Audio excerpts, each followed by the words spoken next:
Right, back again. Right, so respray's done. No more. One, I've had enough. Two, it's a lot better than it was before. The first and the second time. And yeah, so I'll just show you around it quick.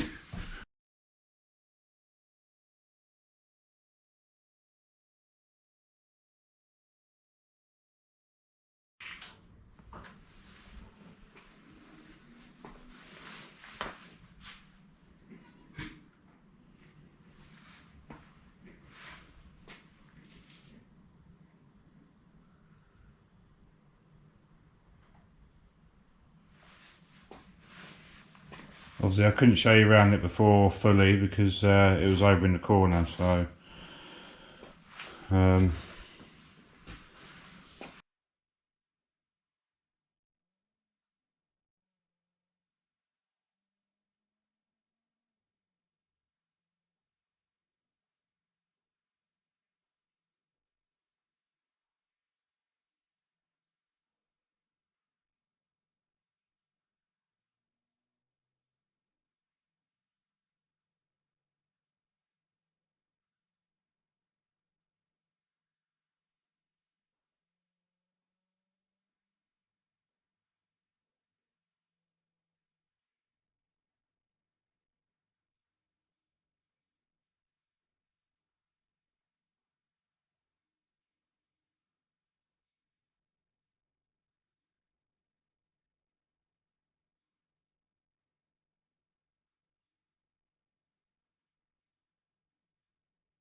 yeah, so that's it. So yeah, I'm happy with that.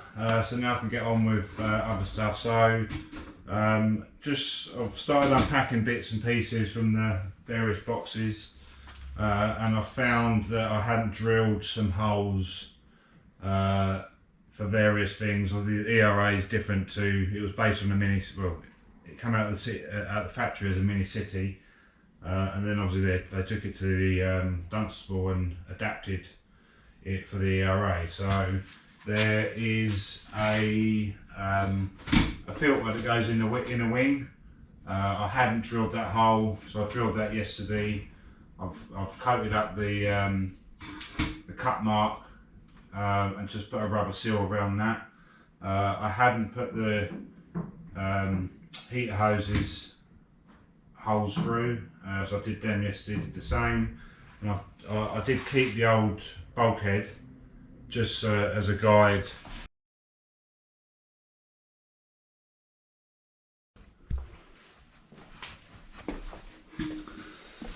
So I hadn't cut these holes in. There was a few other little holes. This was for the fuel pump, and there was a couple of others I've had to drill as well. So I've done them. They're the two fuel pump. They're just pop rivets. Obviously heater hoses. I've just got, so that is that there. I've got a feeling there's another hole needs to go in here, but I'll just double check the photos. I've obviously put some gold reflector in there, heat reflector. So today I'm going to get the sound deadening on the floors. I've got the wiring loom. I've got a brand new wiring loom, which David Wilson of Wired by Wilson did for me. So that's a complete new loom, front, middle and back. He had to adapt a mini city loom for all the bits for the ERA, and he's put a few additional bits in for me, like heated screen and USB point and stuff like that. So yeah, I want to get so the plan is get the soundproofing on the floor, get all the wiring looms run front to back. I want to get the headlining in, which I'm going to have a race with Keith, and which means that I can put the sunroof back in, which gives the roof a bit more strength. Get all the window rubbers, windows in, doors on then. The trouble is putting the doors on now, when I do the roof lining, I've got to spray contact adhesive around these parts, and it's just going to go over the doors.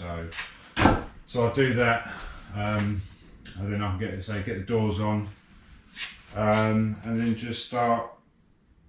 I suppose I'll need to get rid of some of the bits in the boxes just to create some room. So I'll just show you some other bits I've got.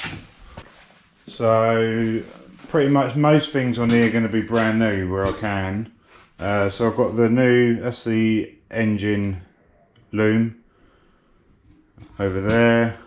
This is the front to back loom, and then obviously got the boot loom in the boot.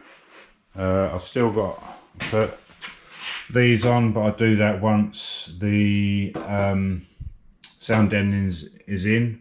I've got to put the wheel arch stiffeners on, which I've painted both sides, and I'm actually going to tiger seal them on just for added protection.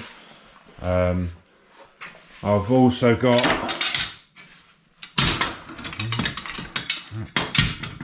pretty much a brand new pedal box.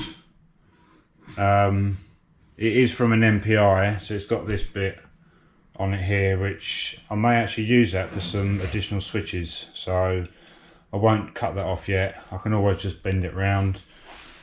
That's the old one. For what it would have taken for me to strip all that, clean it all up, repaint it, for the sake of 35 quid, I just got a brand new one. So that's that. I've been doing some other little bits and pieces. So I've got the bulkhead foam to go in. I'm actually going to I found some film that I can put over the wings, because on the two previous projects I've managed to scratch the wings or done something to them, so I'm going to get them covered with that film. I've got obviously that bulkhead plate. I've put new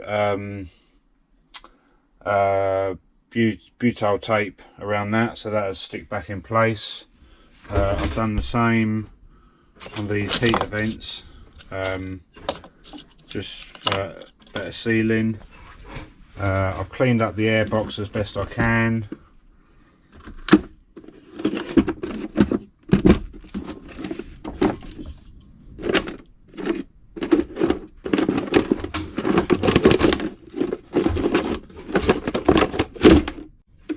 That's annoying.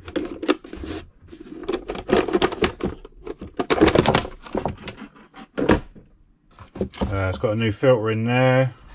I've put new cotton reels on it,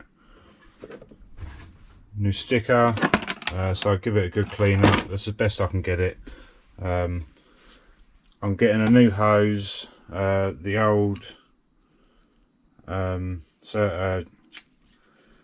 Jubilee clip was rusted, so I'm going to get a new one of them. I'm actually going to get a new hose for that, because there's a few little holes in it here and there. That part's alright. So that goes in the inner wing. Yeah, so I think that is it, I think. So yeah,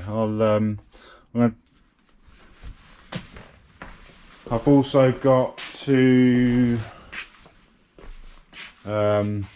repaint the engine, bell housing, gearbox.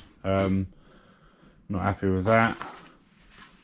So I've cleaned up most of these, but I'm going to get replacement ones of these. That's cleaned up alright. I've put a new stainless steel support ring inside there. Yeah, so that's pretty much it. I'm going to try and do stuff in some sort of order. but so I've got loads of stuff over there, and I need to create some space, so I might just do stuff so I can get rid of all that stuff. All the new parts are all over there, and I'll just need space here to be able to get them out and unbox it all, so I know what I've got, so I'm not ordering stuff twice. So yeah, I'll sound ending next, wiring loom, and I'll record all that. So top tip for extension reels, lots of people don't do this. You need to uncoil it completely. The heat coming through extension reel cables can actually, if you leave it reeled up, it will heat the whole reel, and then it will end up melting the sheath, the outer sheath and the inner sheath of each cable or wire, and it'll just melt it all together, and then you'll cause a fire. Great advice there from Mark. That really is important, you know, about coiled up extension leads, and I will hold my hands up because I have done it many times in the past without thinking about it. But it's really good advice. It can result in a fire, and unknowingly you might have experienced that in the past. So there are times when I've gone to use an extension cable before, and the thermal protection, the overload protection, has tripped on it, and the amount of times I've thought to myself, oh well, that must just be the heater I was using, or the drill I was using, or something else, and you kind of just dismiss it and you reset the cutout, and then you carry on using it until it happens again next time. I can guarantee in the majority of those cases that has cut out because the coil, the reel, has not been unwound, rather than being a fault with the tool or piece of equipment you're using. So it wasn't actually until someone explained it to me, you think back and you think, yeah, that has happened. I've had to reset that a few times. So yeah, great advice. And if you are lucky, most of the time extension reels have a thermal cutout. If you are unlucky, the result could be that you set fire to something. So my only other tip from that, and I've made this mistake, is when you go and buy an extension reel, you think, well, if you're like me, you just think, I'll buy a really long one because that will then be universal and I can use it for everything. And I have a 30-meter extension lead, which is a real pain when you want to use the extension reel 2 meters away or 3 meters away, because really you should uncoil the whole lot. And again, you need to make sure it's not all coiled up in one mass bunch of wires, because it will just get hotter and hotter and hotter with no way of dissipating the heat. So good safety reminder there from Mark. Sorry to waffle on, but I thought it's a useful piece of advice to know. Or Mark did anyway. Credit to Mark. So back to the video. Obviously you can see Mark is fitting the silent coat here, and I do apologise because we're kind of both at the same stage in the builds with Sprout as I am with the ERA. Mark does have a lot more work to do on the ERA though, so when Sprout went for spraying, it was mostly back together, the mechanical, so the front and rear subframe, all the wiring and that sort of thing. Mark obviously is starting from a bare shell, so he's using silent coat the same as I did in Project Sprout, and you can see him at the moment he's just fitting the rear seat mounting points, which are additional on the ERA, so it like has a second cross member across the middle of the floor, but they're there only really to mount the rear seats on. So the ERA Turbo used Rover or Austin Metro seats. They weren't mini seats, so they had different mountings on the base, and they were actually narrowed, so ERA took the seats apart, took the covers off. I think they cut about an inch, might be an inch and a half out the middle of the seat, welded it back together, and then obviously refitted it and retrimmed it in leather or half leather trim, depending on what option you had. So the seats in a Mini ERA Turbo are actually Metro seats, and they are narrowed to fit in a Mini. So what that means is they need different mounting points. They are better seats though, so you get better adjustment on them. They go backwards and forwards a little bit further. In fact, they definitely go backwards further than they would do in a normal Mini. And for people like me at 6'2", it means an ERA is actually quite a comfortable car to drive. The other thing they'd done on the ERA seats was they cut back the rear seat base as well. So the rear seat base in an ERA is narrower than in a normal Mini. The actual fabric and foam itself is narrower, and they cut back the metal part of the base. I'm not sure by how much. It's a good few inches though. It's probably 3 to 4 inches a cut, and again that gives you a bit more movement on the front seats, being able to go back a little bit further with them.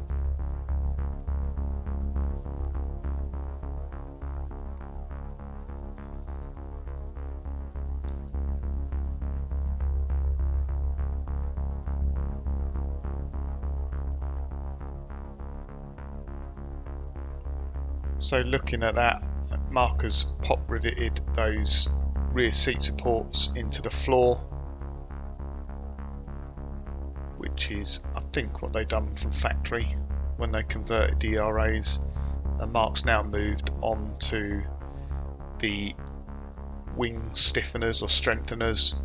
So the ERA has 13-inch wheels, and as you may know, with 13-inch wheels on a Mini, to get the proper turning angle on the wheels, you need to trim back the arches. So much like a sports pack Mini, that was the next model to have 13-inch wheels as standard on a Mini. They trim back the arches and they fit these arch stiffeners here, so you retain the strength in the wings. Now on the ERA, they're quite strong. This ERA in particular has been restored before, so the arch stiffeners were pop riveted in. I'm not sure, but one of my ERAs before, they were welded on. I'm not sure about the one previous to that. I'm not actually sure whether they're meant to be welded or whether they're meant to be pop riveted. Maybe if someone's got an original ERA that's not been restored yet, maybe you can let me know. That'd be useful to know. Moving on to the wiring looms, so I don't envy Mark here. This can be a really complicated job, just working out where everything goes. A lot of it, when you start to rebuild the car, it does all kind of just fall into place. The plugs, the connectors, you can kind of work them out as you go along. But there were some basic things like this. Mark is installing this is an extra part of the wiring loom just for an ERA, which runs to the rear of the car. And we couldn't remember whether it goes over the top, behind the headlining, or along the floor. Now I'm just trying to think what that powers on an ERA. So it has a fuel injection pump on the rear subframe, and it has the rear wiper motor and rear washer. So that'll be the wiring for them. It utilises both fog lights on the back of an ERA on either side, but the second fog light will run off the original loom. So Mark phoned me, we couldn't quite remember whether the loom went over the top or along the floor. My kind of theory with that was that I don't think ERA would have taken down a headlining to run that loom. So I think Mark fitted it along the floor, and it seemed to reach, and that looked right. I couldn't quite remember on my ERA where it went. So the ERA looms obviously have a lot of additional wiring that wasn't on a standard Mini.